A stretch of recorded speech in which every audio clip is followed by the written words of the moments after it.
कि एक आदमी के बिहाव हुआ और मेहरुआ रुखसत हो गई और 3 महीना बिहायक हुआ कि एक लड़का की महतारी हुई गई। अब हफ्ता 2 हफ्ता के बाद उनका चेहरा झुराएगा। तो रतिया एक दिन कहला कि अरे सबके घरे लड़का पैदा होते हैं तो चेहरा चटक लागत है, हमरे यहाँ जो दिन से लड़का हुआ है तो चेहरा झुराते जाते, कहा बात है रे? तो कहते तुमका कहाँ है गाँव में यहाँ निकला बाफत है, तुमका तो चेहरा काहे झुरान जाता। कहीं इसका मामला है कि जहरे गांव में निकले थे वहरे कपड़ा पकड़ पकड़ खींचत हैं, कहते कसके रे 3 महीना तुरे बिहाय हुआ लड़का कैसे हुई रे? तो औरतिया के तो समझा नहीं पाओ थो। तो कहीं कहाँ समझा दी, जब 9 महीना फूक चाहे 3 महीना भी यहाँ धरा है तो हम कसके समझे। तब औरतिया का समझे, कहिस तुम हो गधा, ये बताओ कि तुमरे बिहाय कत्ते दिन बाबा? कहिस 3 महीना और का। और कहिसो तो हमरे बिहाय, कहीं तोरो बिहाय 3 महीना बुआ। और कहिसो लड़कवा कत्ते दिन पर बुआ? कहिस वाहो 3 महीना बुआ। बाउरतिया पढ़ाईस पहाड़ा घर में कि अरे 3 महीना तोरे बिहाय बुआ, 3 महीना हमरे बिहाय बुआ, 3 महीना लड़का बुआ, सब 9 महीना नहीं हो गिरी। तब के समझ में आवा, हाँ यार ये तो 9 महीना बुआ। अब पूरे गांव वाले पर खफा कि अब कौन सार बोल दी तो के खैरियत नहीं। सवेरे निकला, फिर कोनो पड़ोसी कुर्ता खींचिस, कहिस यार यार कसके रे 3 महीने तुरे बिहाय हुआ लड़का कैसे हो गया? बस लड़ीगा उसे। कहिस कहाँ 3 महीने भवा, 9 महीने तो भवा है। 3 महीना हमरे बिहाय होगा, 3 महीना मेहरुआ बिहाय होगा, 3 महीना लड़का हुआ, सब 9 महीना नहीं होगी। पूरा गांव एक लंग वकील एक लंग, वह बक्का जो मेहरुआ रटाए दीस।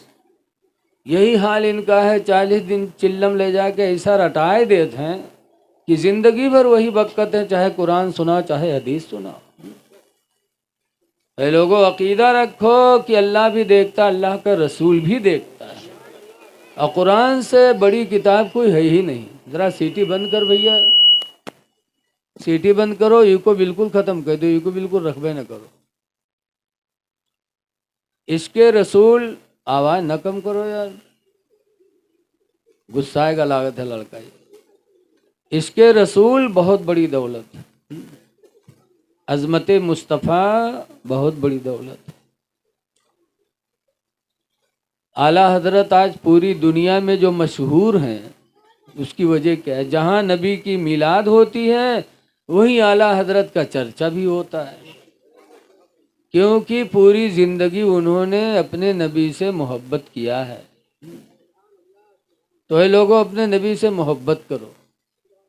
लेकिन यहाँ एक बात हम मजमा बहुत गौर से देखे थे कि यहाँ के बुढ़वा का हो गए, सब लड़के लड़का बैठे हैं, या तो बुढ़वा है नहीं, या तो कहूँ जंग पर चले गए मालूम। बगैर बुढ़वा के लड़का कहाँ है जी?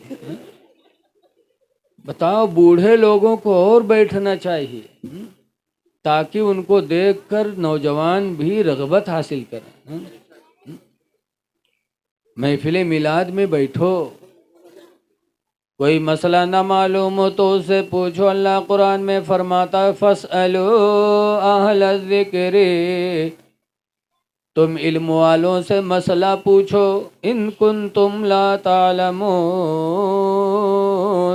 अगर तुम्हें जानकारी न हो पूछो। तो ये महफिल मिलाद में आने के बाद आदमी को दीन की बातें मालूम होती हैं, लेकिन ईमान आई है। वैसे जब कहूँ मिली हैं तब पूछी हैं कि मौलाना साहब वो आदम अलैहिस्सलाम के निकाह को पढ़ावा रहा है, अब बताओ कौन रजिस्टर में ढूंढा जाए? कौनो कही मौलाना साहब ईसा अलैहिस्सलाम के खाला के का नाम रहा है? ये मेरे पूछी हैं, जिसका मालूम होना कोई ज़रूरी नहीं है। आपको मालूम होना चाहिए कि वज़ू में कितनी चीज़ें फ़र्ज़ हैं कि जिनके छोड़ने से हमारा वज़ू नहीं होगा, नहाने में कितनी चीज़ें ज़रूरी हैं जिनके छोड़ने से हम पाक नहीं होंगे। नमाज में कितनी शर्तें हैं, कितने अरकान हैं कि उनमें से कोई छूट जाए तो हमारी नमाज न होगी। निकाह में कितनी चीज़ें ज़रूरी हैं। अभी एक साहब का फ़ोन आया बनारस से, एक लड़के के, कि हम एक बिटिया से दोस्ती कह रहे हैं तो अब से हम निकाह कर लिया। हम उसे कहा तुका निकाह में कबूल किया, वो कहे, हमने उसे कहा तुझे अपने निकाह में लिया, बिटिया कहे हमने कबूल किया, तो मौलाना साहब निकाह हो गया। तो हमने कहा निकाह में इजाब कबूल रुकन है और गवाह होना शर्त है। जब तक दो गवाह नहीं होंगे निकाह का वजूद नहीं होगा। जैसे वज़ू नमाज के लिए शर्त है, बग़ैर वज़ू के नमाज नहीं होगी, ऐसे ही बग़ैर गवाह के निकाह नहीं होगा। तो मसाइल हमें पूछना चाहिए। इल्म वालों से मसला पूछो, अगर तुम्हें मालूम ना हो तो महफिल मिलाद ये इल्म की जानकारी का ज़रिया है। हदीस पाक में अन इब्न अब्बास क़ाला क़ाला रसूलुल्लाह सल्लल्लाहु अलैहि वसल्लम, इब्न अब्बास से रवायत है, फरमाते अल्लाह के रसूल ने इरशाद फरमाया, तदारसुल इल्मी साअतम मिनल लैल, रात में 1 घंटा दीन की बातों का सुनना सुनाना, खैरुम मिन इह्याइहा, पूरी रात जाग कर इबादत करने से बेहतर है। इन महफिलों की बड़ी बरकतें हैं। इसलिए नबी से इश्क करो, और जिसके दिल में नबी का इश्क होगा उसके चेहरे से दाढ़ी गायब नहीं होगी, वरना झूठा दावा है। ऐ नौजवानों, सोच लो कि दुनिया में 1,24,000 या 2,24,000 नबी तशरीफ़ लाए कम व बेश, लेकिन किसी नबी ने दाढ़ी नहीं बनवाई थी। हर नबी के चेहरे पे दाढ़ी थी। रसूलुल्लाह सल्लल्लाहु अलैहि वसल्लम ने जो आखिरी हज किया, हज्जतुल वदा, उसमें 1,40,000 सहाबा मौजूद थे, लेकिन किसी सहाबी के चेहरे से दाढ़ी नहीं हटी थी। उम्मत मोहम्मदिया में सबसे पहले मुसलमानों में दाढ़ी बनवाने वाला कौन? यजीद है। यजीद जो इमाम हुसैन का कातिल है, तख्त पे बैठा, उस वक्त उसके चेहरे पे दाढ़ी थी, और बैठते बैठते दरबार सजाया, नई को बुलाया और लोगों से कहा, लोगों गवाह हो जाओ, नबी की इस सुन्नत को मिटाने वाला पहले मैं हूँ। माज़अल्लाह। ऐ लोगों, ऐ नौजवानों, यजीद ने दाढ़ी बनवाई है, हुसैन ने नहीं बनवाई। आप सब अल्हम्दुलिल्लाह हुसैनी हो। हुसैन के चेहरे पर दाढ़ी थी, उनके अब्बा हज़रत अली शेर खुदा के चेहरे पे दाढ़ी थी, और ऐसी दाढ़ी थी हज़रत अली शेर खुदा की। एक मर्तबा यहूदियों की एक जमात आई, हज़रत अली से कहने लगी कि सुना है कि आप बाबुल इल्म हो, तुम्हारे पैगंबर ने कहा है। बाबुल इल्म का मतलब इल्म के दरवाज़ा। तो कहा हाँ अल्हम्दुलिल्लाह मेरे नबी ने कहा है। तो कहा अच्छा, अगर तुम बाबुल इल्म हो तो ये बताओ कि तुम्हारे चेहरे पे दाढ़ी के बाल इतने घने उगे हुए हैं और हमारे चेहरे पे दाढ़ी के बाल यक्का दुक्का हिया हुआ कहीं कहीं, ऐसा क्यों? अगर बाबुल इल्म हो तो कुरान से इसका जवाब दो।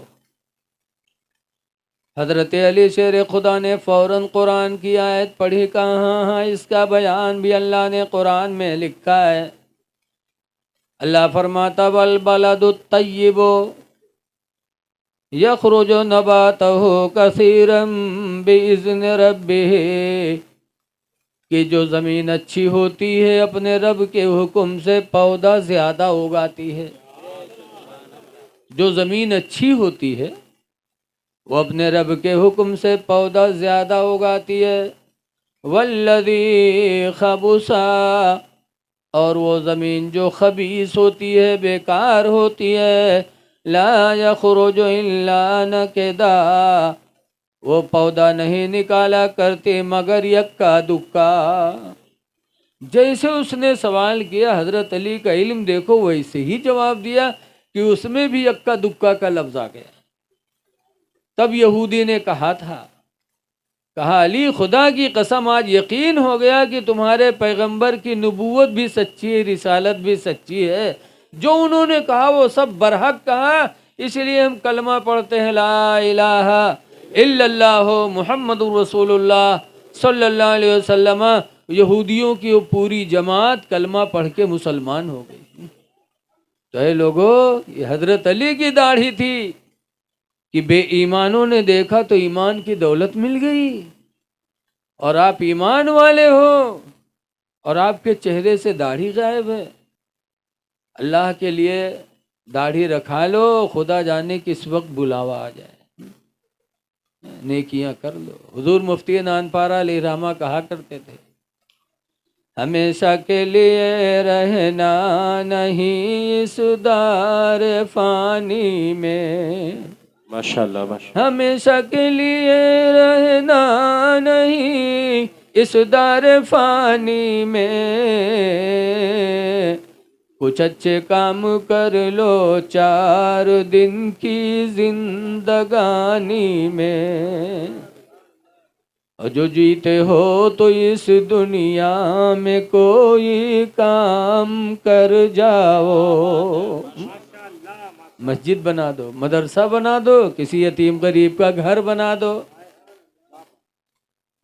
किसी मरीज का इलाज करा दो, किसी नंगे को कपड़ा पहना दो, किसी भूखे को खाना खिला दो। हिंदू मुस्लिम भी मत देखो, चाहे कोई हिंदू चाहे मुसलमान हो, भूखा हो तो उसे खिला दो, खुदा राजी हो जाएगा। नंगा हो कपड़ा पहना दो, मुसीबत में सहारा बन जाओ। हिंदू मुस्लिम ना देखो, बल्कि ये देखो कि वो भी इंसान, हम भी इंसान, हमारे बाप आदम की औलाद ये भी है, हम भी हैं। कर लो कुछ काम, जो जीते हो तो इस दुनिया में कोई काम कर जाओ, जो जीते हो तो इस दुनिया में कोई काम कर जाओ, खुदा तौफीक दे तो खिदमत इस्लाम कर जाओ। थोड़ी सी जिंदगी में खुदा को राजी करने की कोशिश कर लो, चेहरे पे दाढ़ी सजा कर आशिके रसूल बन जाओ। आशिके रसूल की पहचान है कि देखने में वो गुलाम नबी लगे कि नबी के गुलाम हैं, वरना तो सिर्फ दावा है कि मैं आशिक हूँ आशिक हूँ, वरना हाल तो वैसे ही होगा। मौलाना अब्दुल मुस्तफ़ा आदमी अलैहिर्रहमा लिखते हैं कि एक नवाब साहब थे, उनके घर में चोर घुसा चोरी करे लिए, और नवाब साहब की आवत रहे खांसी। जैसे घर में घुसा वो नवाब साहब के खांसी आएगा, बस चोरवा कहीं सरी जागत है का, बझट से उनके तखत के नीचे घुसेगा, और नवाब साहब देख ली। अब उनके कहाँ नींद आवे वाली, चोर घर में घुसा। अब नवाब साहब के खांसी आवे कुछ और कुछ बगैर खांसी के खांसे, थू थू ऐसे करें, थुक्कत थुक्कत थुक्कत थुक्कत चोरवा कहीं है सवेरे तक बर्फ की सिल्ली बना दी, और भागे नहीं कि भी जागत है सो जाए तब भागी, तो सोए वाले कहाँ, सवेरे तक के ऊपर थुकबे की ही। यहाँ तक कि पचलहारा हुआ तो उनकी बीवी पानी लेके, जब पानी लेके करीब में तो नवाब साहब थुक्कता रहे, बहू के ऊपर थुक मारी। बाबा गुस्साए गए, कहे तुम अंधे हो, आदमी नहीं देखा तो हमरे ऊपर थुक मारे हो। तो नवाब साहब बड़े अफसोस से कहते हैं, हाय अफसोस, तू मेरी जिंदगी भर की साथी, जिंदगी की साथी, और तू मेरा एक थूक नहीं बर्दाश्त कर सकी, और मेरा एक रात का साथी और पूरी रात मेरी थूक बर्दाश्त करता रहा। तब चोरवा जान इसकी तो जानत है, बस निकल के भाग। और जब भाग तो कहता अल्लाह का शुक्र है आया था काला बन के, जा रहा हूँ सफ़ेद बन के। ये इश्क है। इश्क उसे कहते हैं कि अपने माशूक के कदमों से कभी जुदा ना हो। ऐ लोगों, चेहरों पे दाढ़ियाँ सजा लो, नमाजों की पाबंदी कर लो, वरना नमाज के नाम पर तुमको बुला बुला के तुम्हारा ईमान छीन सकते हैं। आओ नमाज पढ़ लो, नमाज पढ़। जब तुम नमाज खुद पढ़ोगे तो तुमको कोई क्यों नमाज के नाम पर बुलाएगा। आज बड़े बड़े बहरूपिया घूम रहे हैं। लिखा है किताब में कि एक मुर्गा एक पेड़ पर बैठा कुकरू कर रहा था। मुर्गा भी बड़ा अच्छा जानवर होता है। हदीस पाक में मेरे पैगंबर फरमाते ला तसुब्बुद्दी का, ऐ लोगों मुर्गे को गाली न दिया करो।